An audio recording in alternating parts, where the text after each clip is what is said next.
Hello बच्चों, कैसे हो आप। आओ बच्चों, आज हम कक्षा 8वीं का जो पाठ 10 है कामचोर, इसका भाग 1 पढ़ते हैं।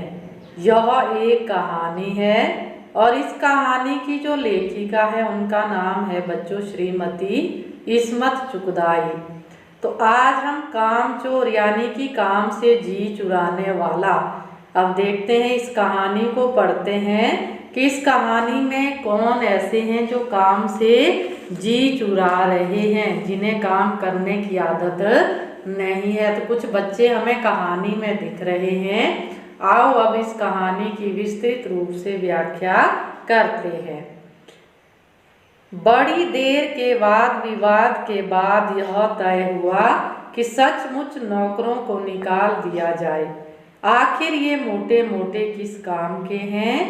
हिलकर पानी नहीं पीते, इन्हें अपना काम खुद करने की आदत होनी चाहिए।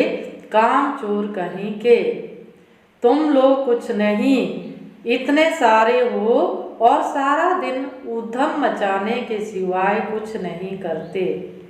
और सचमुच हमें ख्याल आया कि हम आखिर काम क्यों नहीं करते। हिल कर पानी पीने में अपना क्या खर्च होता है, इसलिए हमने तुरंत हिल हिलाकर पानी पीना शुरू किया।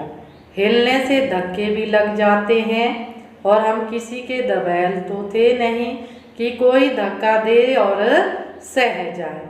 लीजिए, पानी के मटकों के पास ही घमासान युद्ध हो गया।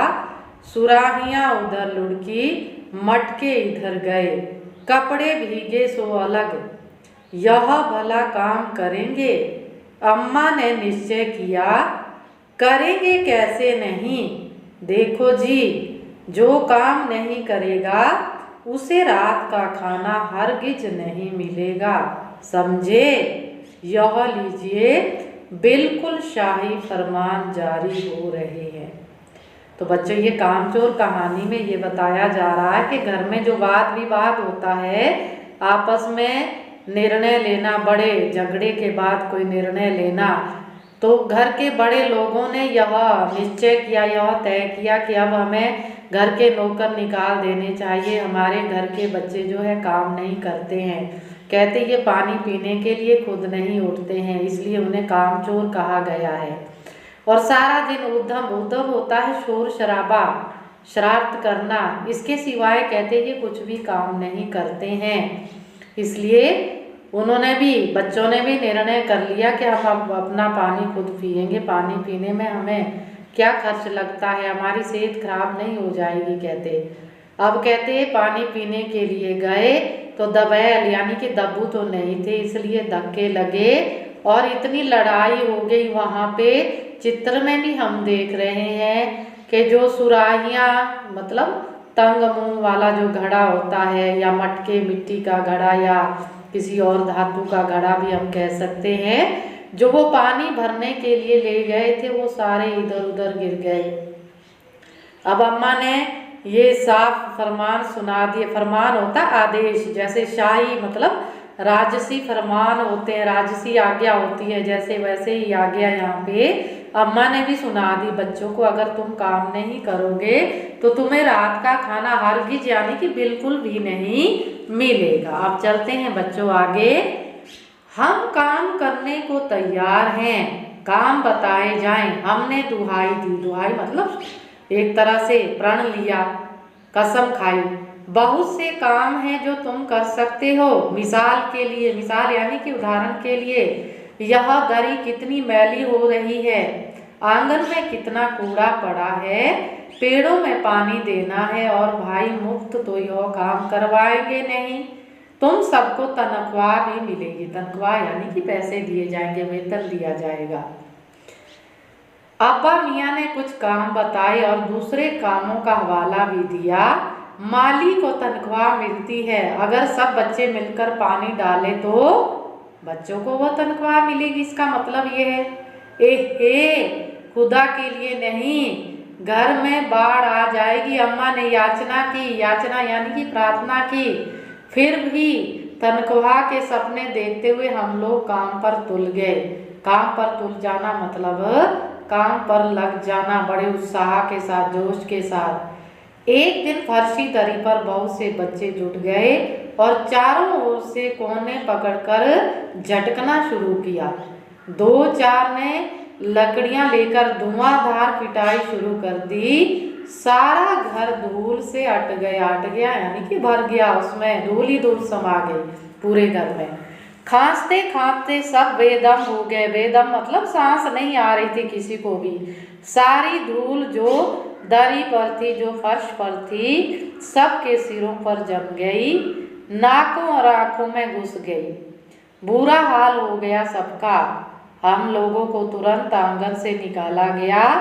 वहां हम लोगों ने फौरन झाड़ू देने का फैसला किया। झाड़ू क्योंकि एक थी और तनख्वाह लेने वाले उम्मीदवार बहुत, इसलिए क्षण भर में झाड़ू के पुर्जे उड़ गए। पुर्जे मतलब एक एक यंत्र जैसे अलग अलग हो गया। जितनी सीके जिसके हाथ पड़ी, सीके यानी कि तिनके, वह उनसे ही उल्टे सीधे हाथ मारने लगे। अम्मा ने सिर पीट लिया, भाई ये बुजुर्ग काम करने दें तो इंसान काम करे। जब जरा जरा सी बात पर टोकने लगे तो बस हो चुका काम। ऐसे बच्चे कह रहे हैं कि बुजुर्गों को बच्चों को काम करते हुए टोकना नहीं चाहिए। अब टोकना तो पड़ेगा। उन्होंने झाड़ू का ही पूरा पुर्जे पुर्जे निकाल दिए, उसको तिनके तिनके से अलग कर दिया। अब देखो कोई भी काम उनसे अच्छे से नहीं हो रहा है। अब आगे चलते हैं।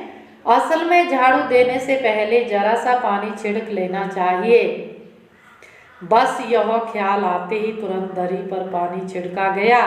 एक तो वैसे ही धूल से अटी हुई थी, अटी मतलब भरी हुई थी। पानी पड़ते ही सारी धूल कीचड़ बन गई। अब सब आंगन से भी निकाले गए। बच्चे को आंगन से निकाल दिया गया। तय हुआ कि पेड़ों को पानी दिया जाए। बस सारे घर की उन्होंने बाल्टियां, लोटे, तसले, भगोने, पतीलियां लूट ली गई। जिन्हें ये चीज भी ना मिली वे डोंगे, कटोरे और गिलास ही लेकर भागे। अब सब लोग नल पर टूट पड़े। यहाँ भी वह घमासान मची। घमासान मतलब युद्ध मचा कि मजाल जो एक बूंद पानी भी किसी के बर्तन में आ सके। ठुस्सम ठास, ठुस्सम ठास मतलब धक्का मुक्की होने लगी। किसी बाल्टी पर पतीला और पतीले पर लोटा और भगोने पर डोंगे। पहले तो धक्के चले, फिर कुहनियाँ और उसके बाद बर्तन। फौरन बड़े भाइयों बहनों और मामों और दमदार मौसियों, फूफियों की कुमक भेजी गई। कुमक यानी कि जैसे सेना नहीं भेजी जाती है बचाने के लिए, वैसी भेजी गई।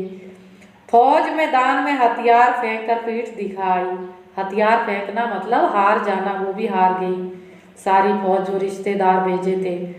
इस धींगा मुश्ती में, धींगा मुश्ती मतलब इस आपस की बच्चों की लड़ाई में कुछ बच्चे कीचड़ में लथपथ हो गए, जिन्हें नहलाकर कपड़े बदलवाने के लिए नौकरों की वर्तमान संख्या काफी नहीं थी। पास के बंगलों से नौकर आए और 4 आना प्रति बच्चा के हिसाब से नहलवाए गए। हम लोग कायल हो गए कि सचमुच यह सफाई का काम हमारे बस की बात नहीं और ना पेड़ों की देखभाल हमसे हो सकती है। कम से कम मुर्गियां ही बंद कर दें।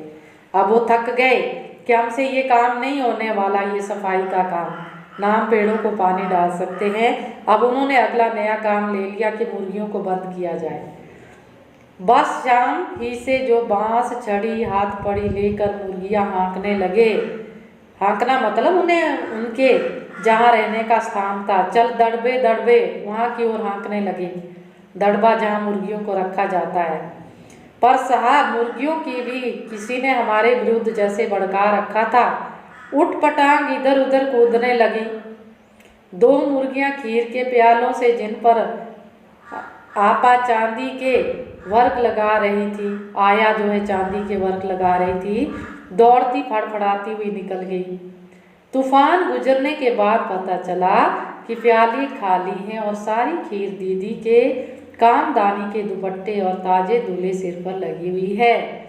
एक बड़ा सा मुर्गा अम्मा के खुले हुए पावदान में कूद पड़ा और कत्थे चूने में लुथड़े हुए पंजे लेकर नानी अम्मा की सफ़ेद दूध जैसी चादर पर छापे मारता हुआ आगे निकल गया। तो बच्चों, आज हमने ये जो कहानी का भाग 1 पढ़ा, तो इसमें आपने देखा कि बच्चे कोई भी काम अच्छे से नहीं कर पा रहे हैं, चाहे वह साफ सफाई का काम है, फूलों को पानी देने का काम है, या फिर घर की मुर्गियों को बंद करने का काम है। इसका मतलब ये है कि उन्हें काम करने की आदत नहीं है, उनमें अनुशासन की कमी है, पंक्तिबद्ध तरीके से उन्हें काम करना नहीं आता है। तभी तो पानी भरते समय उनकी इस तरह से की स्थिति बनती है कि एक दूसरे के बर्तन पर वो बर्तन लगाते हुए उन्हें देखा गया है, और साथ में एक दूसरे को कोहनियों से मारना, धक्के मारना, बर्तन से मारना। तो इसका मतलब वो बच्चे अनुशासनबद्ध नहीं है। तो बच्चों, आज हमने कहानी का जो भाग है वो 1 पढ़ा, तो आपको ये समझ आया होगा। तो कठिन शब्दों के जो अर्थ बताए हैं आपको, वो आपको यहाँ पाठ के अंत में भी दिए गए हैं वीडियो में। तो आप इसे ज़रूर ध्यान से समझें और अपनी कॉपियों में लिखें बच्चों। तो आज की वीडियो में बस हम इतना ही पढ़ेंगे। कामचोर भाग 2 में हम कहानी का अगला भाग पढ़ेंगे।